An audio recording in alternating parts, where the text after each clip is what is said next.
Bonjour à tous. Alors aujourd'hui, on va reprendre notre module de température, là, notre capteur de température à base du DS18B20. Donc on va reprendre ce modèle-là, on va reprogrammer l'ESP et cette fois, on va toujours se servir de capteur de température. Par contre, on ne va plus utiliser le protocole MQTT, donc on n'aura plus besoin de broker, on n'aura plus besoin de Mosquito et compagnie. On va directement envoyer des informations sur les API de Domotix. Donc le but aujourd'hui, c'est de voir un peu comment fonctionnent les API de Domotix. Et déjà, qu'est-ce qu'une API? Allez, on voit ça ensemble. Alors déjà, qu'est-ce qu'une API? Donc une API, en fait, ça veut dire interface de programmation d'application. En gros, on a une application qui est ici notre système source. On a un client qui va interroger, mais le client ne va pas interroger directement l'application, il va interroger une API, c'est-à-dire une interface, qui, elle, interrogera le système source répond à l'API, et l'API répond au client. Alors pourquoi on fait ça? Simplement, c'est pour éviter que le client ait accès directement à l'application source. Pourquoi? Pour des raisons de sécurité, c'est-à-dire que s'il accède directement, il peut, en essayant de dévier un peu les choses, essayer de récupérer des informations dont il n'a pas le droit de connaître. Par contre, en mettant une API au milieu, ça permet de dire le client interroge l'API, et l'API, elle est limitée à ce qu'on a le droit de lui demander. Si vous prenez par exemple un carnet d'adresses avec le nom, prénom, adresse, téléphone et compagnie, si on lui demande le téléphone de telle personne, l'API, elle sait le téléphone de telle personne, elle va le chercher dessus, elle le renvoie. Si on lui demande l'adresse de la personne, si l'API ne connaît pas l'adresse, on ne lui a jamais appris qu'il y avait une adresse dans la fiche de contact, il va répondre qu'il ne connaît pas, mais il n'ira jamais interroger le système source pour lui demander l'adresse. Donc en clair, ça rajoute une sécurité. Et également, l'intérêt, c'est que l'API, on peut l'interroger sans se soucier du système de programmation qu'il y a derrière du côté du système source. C'est-à-dire que dessus, on peut avoir un client qui soit un navigateur, on peut avoir un client qui soit une application smartphone, une application Windows, une application Mac, peu importe le langage de programmation qui est utilisé par le client. Le client interroge via une API le système et c'est uniquement à cette API dans laquelle il lui parle dans un certain langage et il n'a pas besoin de savoir comment ça fonctionne derrière.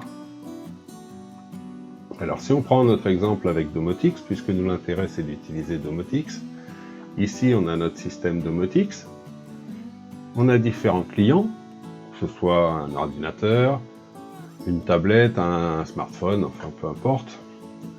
On peut demander à interroger l'API pour lui demander par exemple la température d'un capteur.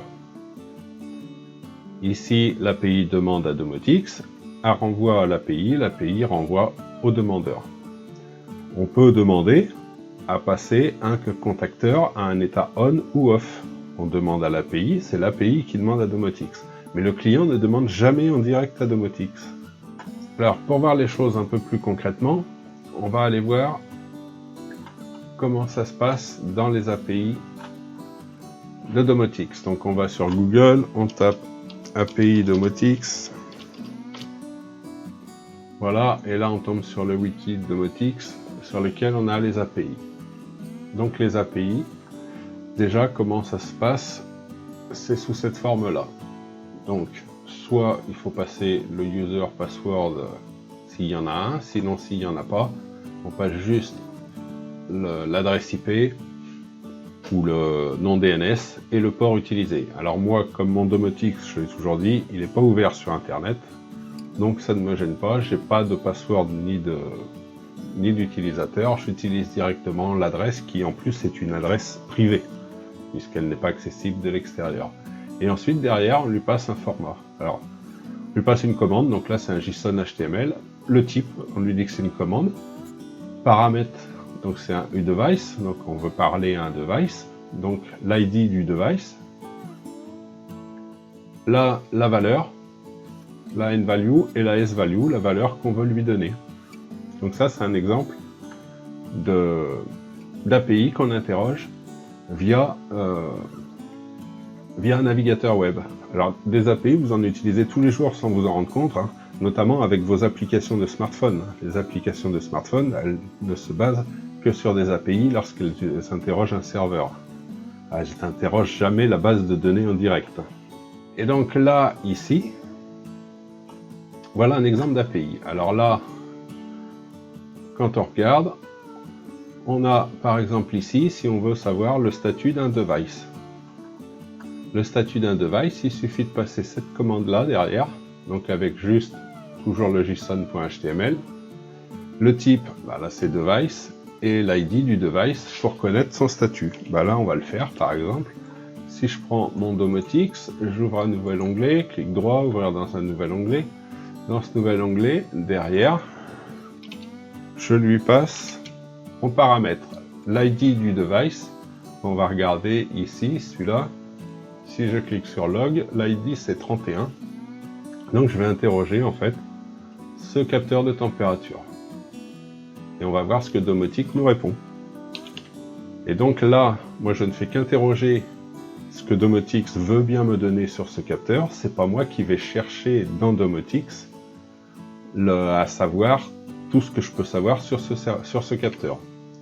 Et là, donc, il me répond, alors c'est au format JSON, hein, c'est toujours, quand on utilise une API, c'est toujours soit du format JSON, ce qu'on a eu l'habitude de voir maintenant, ou soit du format XML. Mais c'est toujours un format structuré, format de données structuré. Donc là, au début, il nous dit un peu des informations, c'est sur Domotics en général. Là, c'est l'heure à laquelle je viens d'interroger. Donc si je regarde, oui, 15h12, le 7.3, vous voyez, 7.3, bon là, il est 15h11, c'était le temps où je parle. On a par exemple l'heure de lever de soleil d'aujourd'hui, l'heure de coucher de soleil d'aujourd'hui. Bon, ça c'est pas ce qui nous intéresse. Nous on a interrogé le capteur 31, donc là il nous donne le général. Et là ici, en résulte, il nous donne ce qui correspond à notre capteur. Notre capteur, on doit le voir ici, vous voyez bien, c'est le capteur qui a l'ID 31. C'est un type Lacrosse TX3. Son dernier update, il était aujourd'hui à 13h49. C'est un type virtuel, c'est un capteur virtuel et le data il est de 20.9 degrés, c'est ce que j'ai ici. Vous voyez là c'est ce que je disais, dernière mise à jour à 13h49 le 7. Si je regarde ici, dernière mise à jour 13h49 le 7. Voilà, donc là on a toutes les informations de notre capteur.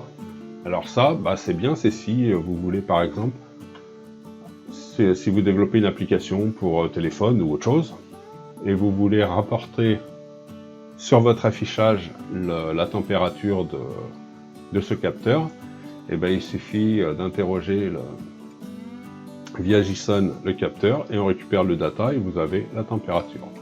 Et vous pouvez même lui mettre le nom puisque son nom est ici, température DS18 20B30, B20. Voilà, la température est bien, le nom est bien ici.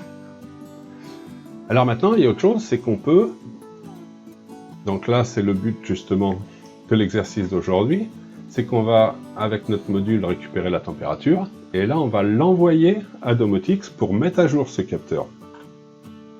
Donc on retourne dans nos API, je retourne au sommaire, alors là c'était l'usage général, mais ici, donc là je vais sur server control, vous voyez on peut même rebooter ou arrêter le serveur via une API. Là ici c'est pour créer, et là j'ai le update, donc là voilà, pour mettre à jour les devices ou les sensors, température c'est le premier. Je clique dessus et j'arrive ici, température, il me dit qu'en passant cette commande là, je peux mettre à jour la température de mon capteur. Et donc là ici j'ai le ID ici et le temp, et là le IDX, donc c'est bien l'ID du device, et le temp c'est la température que je veux passer. Donc on va rouvrir à nouveau un autre volet dans Domotics.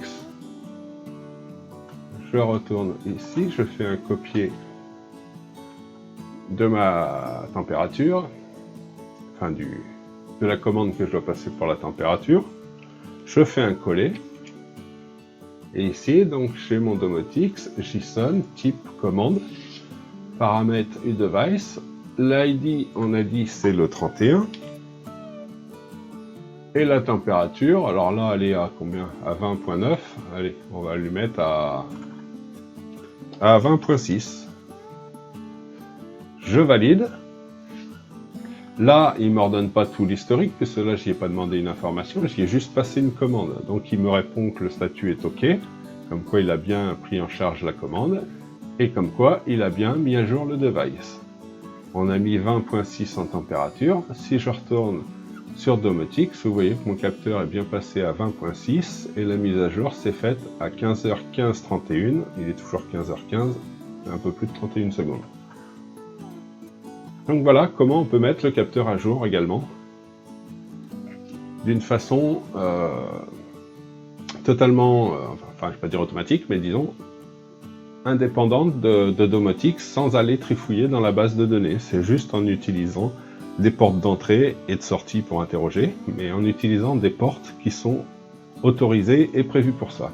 Alors maintenant qu'on a vu avec les API comment on pouvait mettre à jour, eh ben on va aller voir comment l'utiliser et comment programmer notre module de température de façon à passer par ce module de température et mettre à jour ici notre capteur de température sans utilisation du MQTT cette fois, mais uniquement en utilisant les API depuis le ESP8266. On se retrouve donc dans notre logiciel Arduino IDE. Et là, donc j'ai chargé le programme, donc que je vous mettrai bien entendu en lien dans la description. Vous aurez un lien GitHub sur lequel vous retrouverez ce programme. Donc ici, on se retrouve, alors on va charger juste la bibliothèque Wi-Fi, ainsi que les deux bibliothèques utiles pour la sonde DS18B20, hein, qui est la sonde Dallas Temperature, et le OneWire, qui est la communication de cette sonde. Donc là, on met comme d'habitude le SSID, le password de votre Wi-Fi. On lui donne l'IP de Domotics. On lui donne le port de communication de Domotics. Alors par défaut, c'est 8080, sauf si vous l'avez changé. Là, pour le module DS18B20, donc le bus, il est par défaut sur le COM2, enfin sur le GPIO 2, ça on peut pas le changer. C'est par défaut sur cette carte.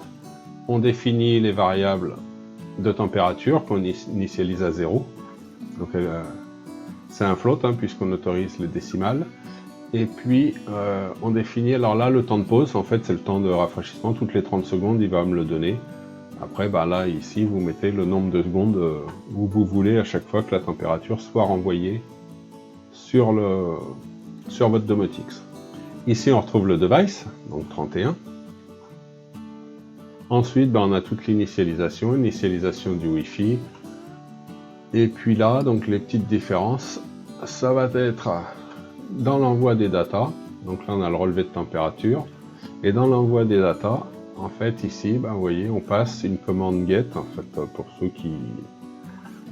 Là, il n'y a pas besoin de connaître. Hein, ici, vous n'avez rien à toucher. J'en parle juste pour ceux qui ont quelques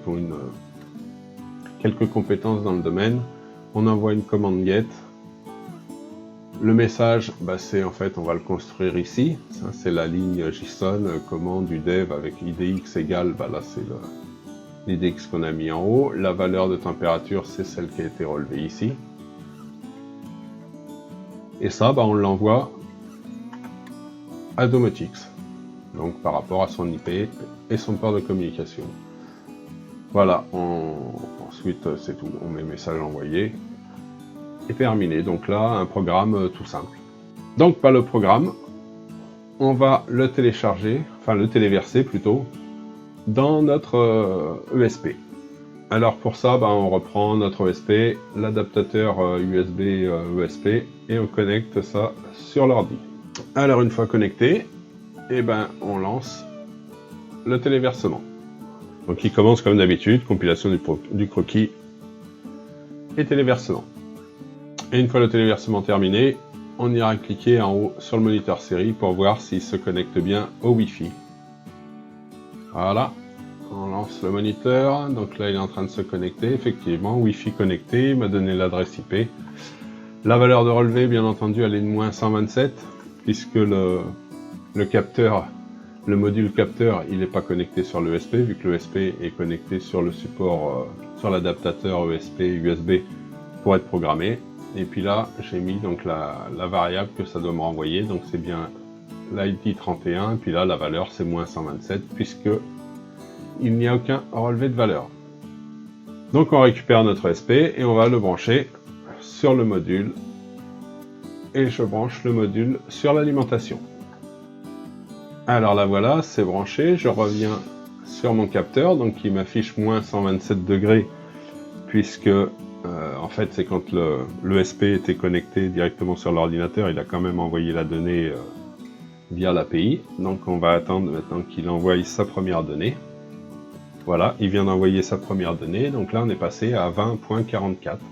C'est la température de la pièce qui vient d'être envoyée donc par notre ESP, par notre module DS18B20, et cette fois il a été envoyé non plus en MQTT, mais il a été envoyé via l'API de Domotix, même si au final on utilise le même module, enfin le même device virtuel pour l'afficher. C'est le device, il peut être alimenté, peu importe la façon dont il est alimenté, ce qui compte c'est qu'il corresponde à notre module.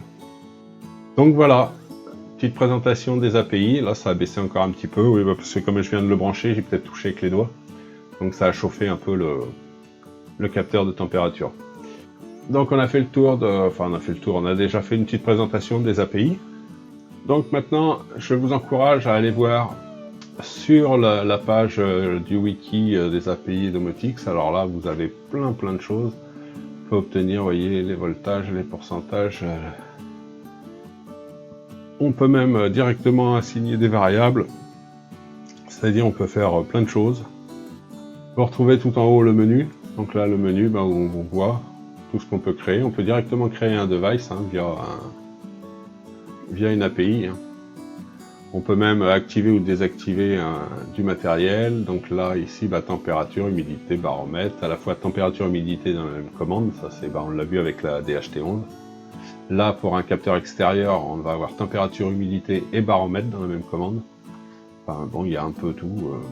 Le soleil, la pluie plutôt, l'humidité du sol, enfin plein de capteurs que l'on peut directement soit créer, modifier, supprimer, ou même leur assigner des valeurs, ou leur assigner un état, ou leur demander leur état.